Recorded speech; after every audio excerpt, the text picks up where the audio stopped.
Most people think that love is about words, gestures, or dramatic declarations. But when you're dealing with someone who has an avoidant attachment style, that's not love to them, it's pressure. And pressure doesn't open hearts, it shuts them down. So how do you love someone who secretly craves closeness, but has been wired to push it away? You begin by understanding this. Their fear is not of you, it's of the vulnerability that love demands. And your job is not to break through that fear. Your job is to become the kind of presence that makes safety louder than fear. You don't reach the heart of an avoidance by getting louder. You don't pull them close by chasing them harder. You reach them by becoming what they never had: safe, stable, and predictable love. You show up, not once, not twice, but consistently. Without forcing, without fixing, without fixing. Love them without a scoreboard. Love them without making their fear mean something about your worth. That's when their nervous system starts to whisper, maybe I don't have to run anymore. See, true strength in love is not loud. It's quiet power. It's presence. You want to touch their soul? Stop trying to force their words. Tune into their silence. It's in the pauses where their truth hides. If you can stay grounded in the silence, if you can love them without needing them to be different, you start healing wounds that were created long before you showed up. Because the truth is, avoidants don't hate love. They hate what they associate with it. Pain, chaos, invasion. But when love shows up as peace, as stillness, as respect, they lean in. Slowly, carefully, but they lean in. And when they do, don't pounce, don't demand. Just keep showing them that love doesn't have to cost them their safety. You've got to be the anchor. When they storm, you don't match it. You stay calm, you stay steady. You regulate your own nervous system so they can borrow your safety when theirs shuts down. And that's not easy. That takes emotional discipline, that takes spiritual maturity, that takes purpose. But that's what real love is. It's not what you give when it's easy, it's what you give when it's hardest. Because at the core of every avoidant is a little child who learned closeness is dangerous. And you, yes you, have the chance to rewrite that story. Not by preaching, not by pushing, but by living the truth that love can feel like home. And when you do that, not for a week, not for a month, but as your way of being, you'll see something miraculous. The very person who pushed you away will become the one reaching out, not because you demanded it, but because your love reminded them of what they were born craving, but forgot how to receive. That's what love does. It doesn't just comfort the surface, it transforms the roots. And when you love an avoidant this way, quietly, consistently, powerfully, you don't just heal them, you become the one they never thought existed. When you're dealing with someone with an avoidant attachment style, the most important thing you must understand is that emotional safety must come before intimacy. This is not optional, it's foundational. Avoidants are not broken, they are simply wired to survive emotional overwhelm by distancing themselves. At their core, avoidants don't lack the desire to be loved, they lack the internal safety to receive love. They grew up in environments where closeness often came at a cost. Either they were smothered, judged, made to feel guilty, or simply not seen. So their nervous system adapted. They learned, often unconsciously, that the safest way to stay connected was to keep some part of themselves hidden, to stay just far enough away that they wouldn't get hurt. When you love someone like this, you cannot start by asking them for more vulnerability, more connection, more openness. You start by giving them what their body and mind crave the most, but trust the least: consistent emotional safety. This means your presence must not feel like pressure. Every time you show up, through your words, your tone, your actions, you are either confirming their inner fear or helping to rewire it. You are either adding weight to the belief that love is risky or creating a new association that love can feel calm, warm, and non-invasive. To do this, you must shift out of urgency, you must get out of your own emotional hunger and step into your higher self. You don't build safety with an avoidant by needing something from them, you build it by offering them something they've never received with consistency: your grounded, non-reactive presence. You do not chase after their walls, you wait with stillness. You speak calmly, even when they withdraw. You listen not to fix them, but to understand the language they never got to speak. It's not about what you say, it's about who you are when you say it. Are you patient, or are you performing patience in hopes they'll reward you with closeness? Because they will feel the difference. Avoidants are highly sensitive to emotional manipulation. They may not express it, but they are constantly scanning for pressure, for any hidden expectations, for any cues that your love is conditional. That's why the work starts with you. You must become a source of emotional stability. You must be the one who regulates first. When they pull away, you don't panic. You stay soft, you stay open, you stay steady. That is the deepest signal of safety you can give.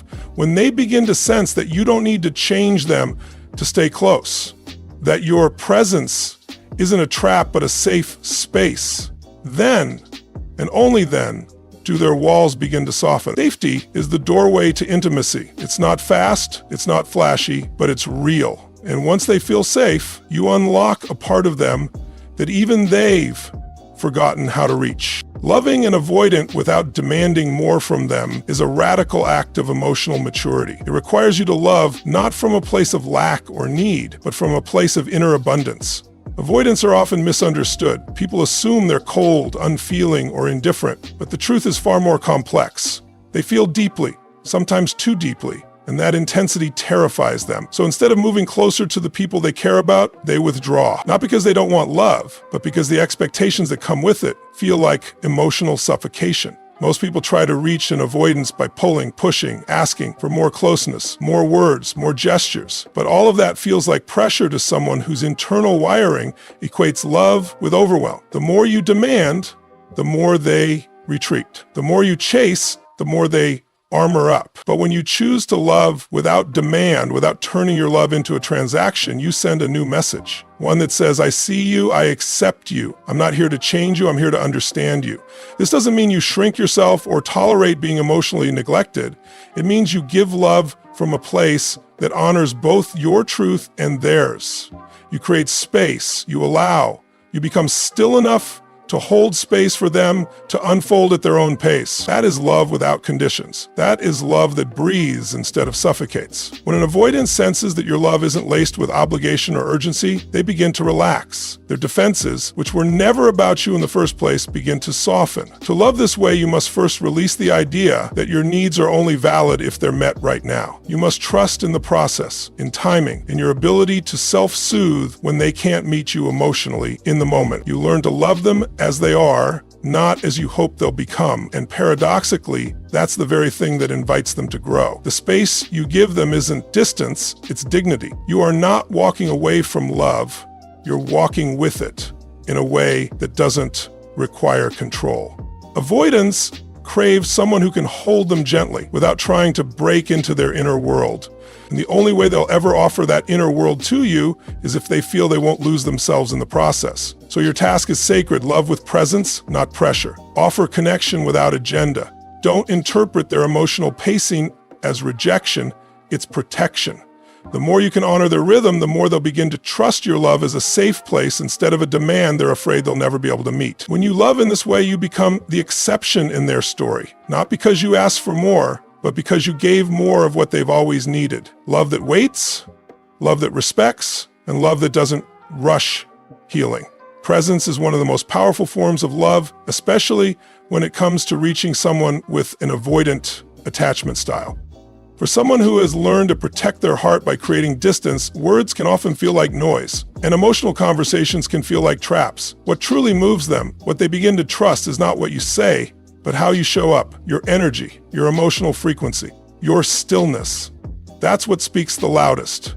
Presence is not passive, it's active, intentional, and deeply healing when used correctly. An avoidant often carries a heightened sensitivity to emotional environments. They may not show it, but they're scanning for signs that closeness will cost them something. They want connection, but only if it doesn't flood their system or threaten their independence.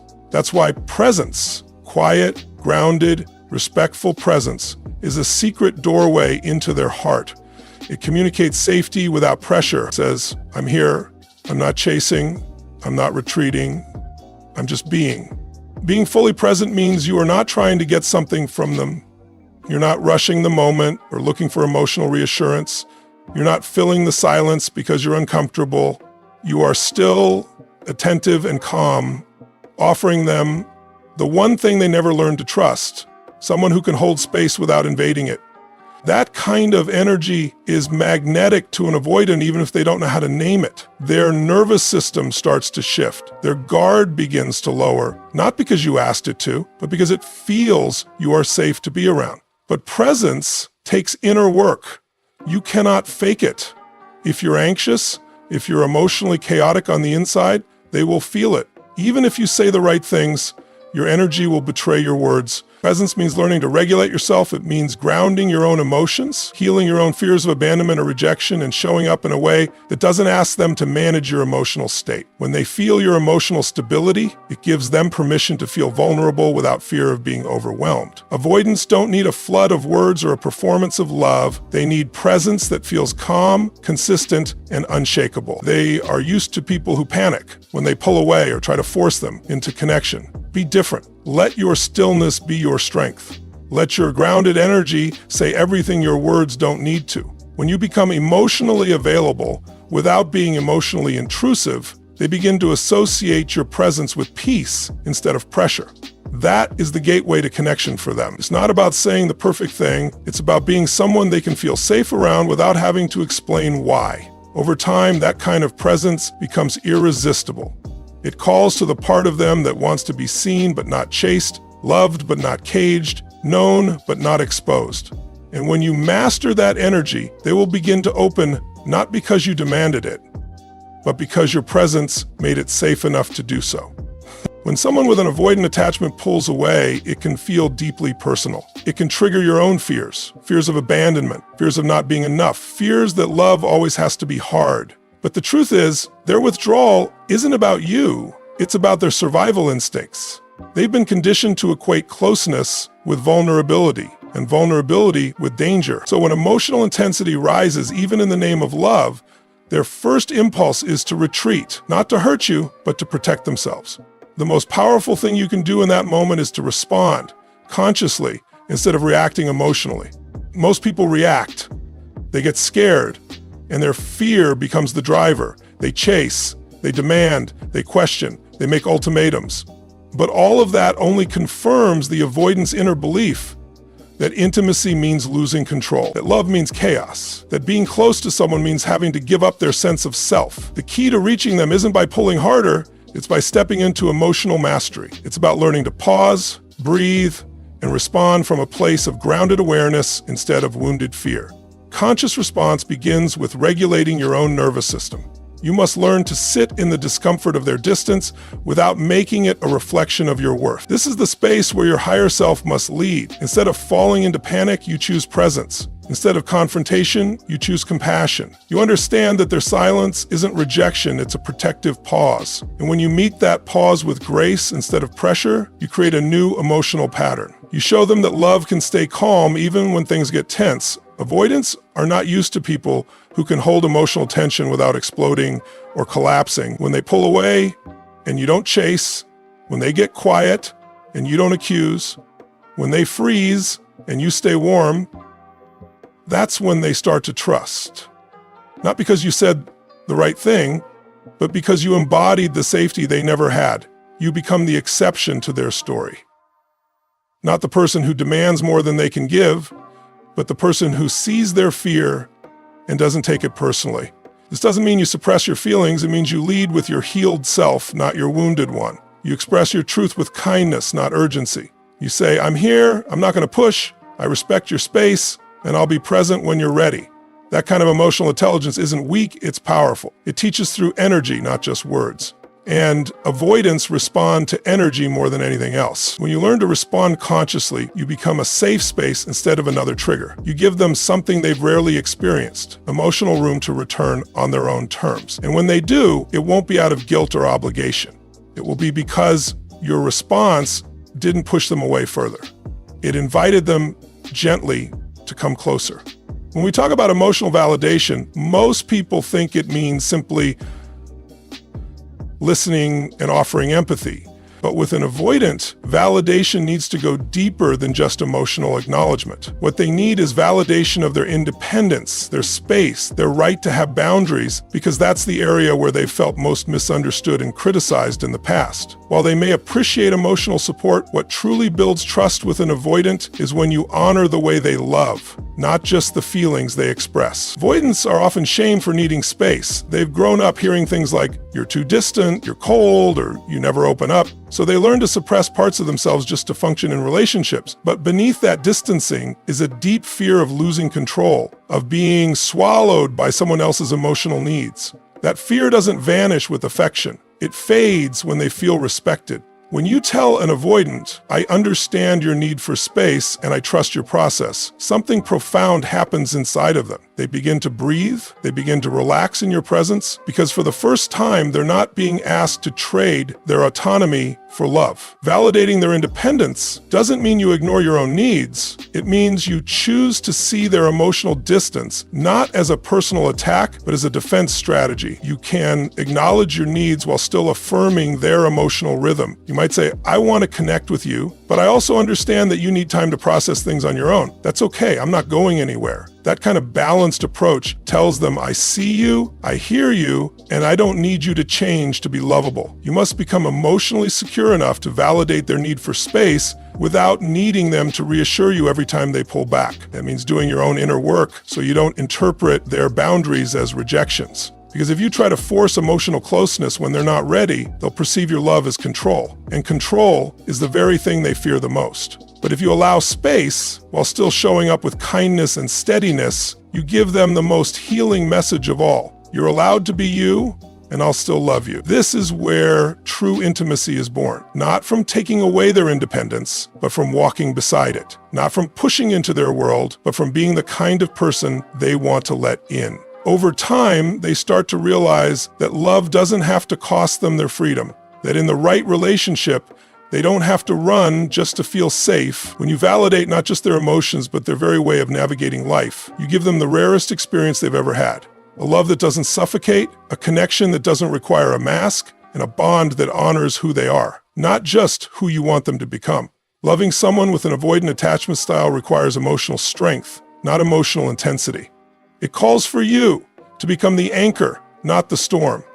What does that mean? It means you must stop trying to pull them into your emotional current and instead become the steady presence they can rely on when their internal world feels overwhelming. Avoidants often grew up in environments where emotions were unpredictable, where vulnerability was unsafe, or where being needed was equated with being used. So they learned to rely only on themselves. They became their own anchor because no one else could be. And that's why the moment they sense emotional chaos from someone else, their instinct is to retreat. When you become the storm, when you react to their withdrawal with emotional outbursts, accusations, panic, or pleading, you're unknowingly validating their greatest fear. That closeness equals chaos, that connection leads to emotional instability, and when they feel that, they don't lean in, they run. Not because they don't care, but because their body has learned to associate emotional intensity with danger. Being the anchor means you have to hold steady even when your own insecurities rise up. It means being calm when they distance themselves, being composed when they don't respond the way you want, and being emotionally grounded when you'd rather scream, cry, or demand. It doesn't mean you suppress your feelings. It means you process them before you project them. You develop enough emotional intelligence to know when your reaction's coming from fear rather than love, and you make the conscious choice to lead with strength instead of desperation. Avoidants are drawn to people who bring peace, not pressure. When they pull away and you stay emotionally regulated, you become someone they can begin to trust, not just with their time, but eventually with their heart. Because what they're really testing unconsciously is whether your love can hold up under stress, whether you're just looking for them to meet your emotional needs, or if you're strong enough to hold a container where both of you can heal. To be the anchor, you must stop trying to fix them. They are not a project. They are a person navigating their own wounds, and you do not heal them by chasing. You heal them by modeling what real safety looks like. You lead by example. You stay soft in tone, strong in values, consistent in presence. You become the person who doesn't need to control the moment because you trust the process. And in time, that trust becomes mutual. Your emotional steadiness allows them to return, not because you dragged them back, but because your love became a place of refuge, not a battlefield. When they feel that, when they experience your energy as a sanctuary rather than a storm, that's when the healing begins. That's when love becomes not a demand, but a choice they willingly make. And they will come, not because they were forced to, but because you became the one place they never had to run from. The journey to loving an avoidant isn't about fixing them. It's about becoming the kind of love they never believed existed. Calm, patient, safe, and unwavering. When you lead with presence instead of pressure, when you respond instead of react, when you honor their independence while anchoring yourself in emotional strength, you don't just change the relationship, you heal a story written long before you arrived. Thank you for choosing love that's deeper than ego, for standing in the fire without burning, and for becoming the quiet force that makes healing possible.